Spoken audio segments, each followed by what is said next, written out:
Ladies and gentlemen, if you're planning to bring your spouse to the United States, or you're currently going through the marriage visa process, stop everything you're doing right now, because what I'm about to share with you could completely change your immigration journey. USCIS has implemented new rules in 2026 that are affecting thousands of couples across the country, and if you don't know about these changes, you could face unexpected delays, denials, or even thousands of dollars in additional costs. I'm going to walk you through every single change, what it means for you, and exactly what you need to do to protect your application. Stay with me until the end, because I'll share 3 critical mistakes people are making right now that are getting their applications rejected. Welcome back to Family Law USA, your trusted source for immigration news and updates. If this is your first time here, we break down complex immigration policies into simple, actionable steps that you can use right away. Make sure to hit that subscribe button and turn on notifications so you never miss an important update that could affect your immigration status. Let's dive right into these new USCIS rules for 2026 and what they mean for marriage visas. Whether you're applying for a K-1 fiancé visa, a CR-1 spouse visa, or adjusting status after marriage, these changes will impact your process. The first major change is related to processing times and priority categories. USCIS has restructured how they're handling marriage-based immigration applications in 2026. They've introduced what they're calling a tiered processing system. What this means is that certain applications will receive expedited review based on specific criteria. If you've been married for more than 2 years and can demonstrate significant commingling of assets, joint financial responsibilities, and substantial documentation of your genuine relationship, your application may qualify for the priority track. This could reduce your processing time by 30 to 40% compared to standard applications. However, and this is crucial, if your marriage is less than 2 years old, or if you cannot provide extensive documentation, you'll be placed in the standard processing category, which is now experiencing longer wait times than before. We're seeing reports of standard processing extending to 18 to 24 months in some service centers, compared to 12 to 15 months in previous years. This means you need to be strategic about when you file and ensure you have every piece of documentation ready before you submit. The second significant change involves financial requirements and the affidavit of support. USCIS has increased scrutiny on Form I-864, the affidavit of support. In 2026, they're requiring more detailed financial documentation than ever before.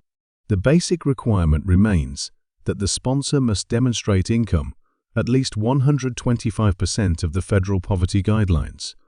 But now USCIS wants to see a more comprehensive financial picture. They're asking for 3 years of tax returns instead of just 1 year. They want to see complete tax transcripts directly from the IRS, not just copies of your returns. They're also requiring detailed proof of current employment, including recent pay stubs covering the last 6 months, employer verification letters, and in some cases, they're even reaching out directly to employers to confirm employment status. If you're self-employed, the requirements have become even more stringent. You'll need to provide profit and loss statements, business tax returns, business bank statements, and documentation showing that your business is legitimate and ongoing. USCIS is cracking down on what they perceive as fraudulent financial documentation, so everything needs to be completely accurate and verifiable. If you're using a joint sponsor because you don't meet the income requirements yourself, that joint sponsor will face the same level of scrutiny, and USCIS is now requiring a notarized statement explaining the relationship between the primary sponsor and the joint sponsor and why the joint sponsor is willing to take on this financial obligation. The third change that's catching many people off guard is related to the interview process. USCIS has implemented enhanced interview protocols for marriage-based visas in 2026. Every single marriage visa case now requires an in-person interview, with no exceptions. Previously, some cases could be approved without an interview if the documentation was strong enough, but that's no longer the case.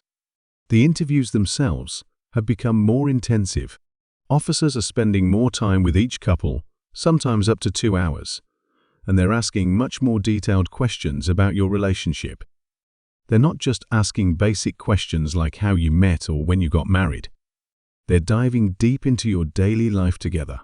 They want to know what side of the bed you each sleep on, what your spouse had for breakfast this morning, what their work schedule is like, who does the grocery shopping, how you divide household chores, what your plans are for the future, whether you want children, where you want to live long term, and dozens of other intimate details about your life together. The goal is to determine beyond any doubt that your marriage is genuine and not entered into solely for immigration benefits. USCIS has also introduced surprise home visits in certain cases. If an officer has any doubt about the legitimacy of your marriage, they may conduct an unannounced visit to your claimed residence to verify that you actually live together. This is happening more frequently in 2026 than in previous years.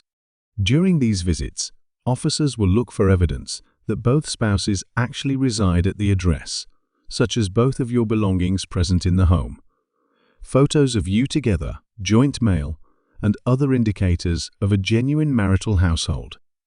The fourth major change involves medical examinations and vaccinations. USCIS has updated the list of required vaccinations for immigration medical examinations in 2026. Several new vaccines have been added to the required list, and the civil surgeons authorized to perform these examinations are being more strictly monitored for compliance. You must complete your medical examination with a USCIS-approved civil surgeon, and the examination results are now only valid for 6 months instead of the previous 12 months. This means if your case takes longer than expected, you may need to repeat the entire medical examination and pay those fees again, which can range from $200 to $500 or more, depending on your location. The vaccination requirements now include additional doses of certain vaccines, and there are fewer exemptions available. If you have a religious or moral objection to vaccinations, you'll need to provide substantially more documentation to support your waiver request, and these waivers are being approved at lower rates than in previous years. Change number 5 relates to background checks and security clearances. USCIS has expanded the scope of background checks required for marriage visa applications in 2026. They're now conducting more thorough reviews of social media accounts, travel history, and financial transactions. If either the petitioner or the beneficiary has traveled to certain countries or has contacts in regions that USCIS considers higher risk, your application will undergo additional administrative processing. This can add months to your case, and unfortunately, there's very little you can do to speed it up once it's in this status. USCIS is also using more advanced fraud detection algorithms to identify patterns that might indicate a fraudulent marriage. They're looking at things like age differences between spouses, whether this is a first marriage or subsequent marriage for either party, how long the couple knew each other before getting married, whether there's a significant economic disparity between the spouses, and whether either party has filed immigration petitions for previous spouses. The sixth change involves petition filing fees. USCIS has increased fees across the board for immigration applications in 2026, and marriage visa petitions are no exception. The Form I-129F for a fiancé visa has increased from $535 to $675. The Form I-130 for spouse visa has gone from $535 to $625. When you factor in the adjustment of status application, work authorization, travel document, biometrics fees, and medical examination costs, you're looking at total expenses ranging from $3,000 to $5,000 or more for the complete process. These fee increases are significant, and they're impacting many families who are trying to navigate the immigration system. USCIS has stated that the fee increases are necessary to cover the cost of processing applications and reducing backlogs, but the reality is that these higher fees create additional barriers for many couples, particularly those from lower income backgrounds. Change number 7 is about conditional residence and the removal of conditions process. If your marriage is less than 2 years old when you receive your green card, you'll receive conditional permanent residence that's valid for 2 years. The process to remove these conditions has changed in 2026. USCIS is now requiring substantially more evidence to prove that your marriage remains genuine throughout the entire 2-year conditional period. You'll need to submit evidence covering the full 24 months, not just snapshots from the beginning and end of that period. They want to see joint bank statements for every single month of those 2 years, joint lease or mortgage documents, utility bills in both names, insurance policies listing both spouses, joint tax returns, evidence of joint trips or vacations, birth certificates of any children born during their conditional period, and affidavits from friends and family who can attest to your genuine relationship. The burden of proof has increased significantly, and the denial rates for Form I-751 petitions to remove conditions have gone up in 2026. If you're removed from conditional resident status, you don't just lose your green card, you're placed in removal proceedings and could face deportation. This is why it's absolutely critical to maintain thorough documentation of your marital relationship throughout your entire conditional residence period. The 8th change affects same-sex, married couples, and LGBTQ applicants. While same-sex marriages are recognized federally for immigration purposes, USCIS has clarified in 2026 that they're applying the same heightened scrutiny to these applications as they do to opposite-sex couples. Some same-sex couples report feeling that their relationships face additional questioning during interviews, particularly if one or both spouses come from countries where same-sex relationships are not legally recognized or are culturally stigmatized. USCIS has stated that all marriages are evaluated equally, but applicants should be prepared for detailed questioning about their relationship and should have strong documentation to support the legitimacy of their marriage. Change number 9 involves the public charge rule. The public charge determination, which evaluates whether an immigrant is likely to become dependent on government benefits, continues to be a factor in marriage visa applications in 2026. USCIS considers factors such as age, health, family status, education, skills, financial resources, and whether the applicant has received or is likely to receive certain public benefits. Now let me share 3 critical mistakes that are getting applications rejected in 2026. Every single detail must be consistent across all your forms, supporting documents, and interview answers. Before you submit anything, review every form multiple times to ensure consistency. Mistake number 2 is insufficient evidence of a genuine relationship. Many couples assume that their marriage certificate is enough proof, but USCIS wants to see that you have a real life together. They want evidence from throughout your entire relationship, from when you first met through your current married life.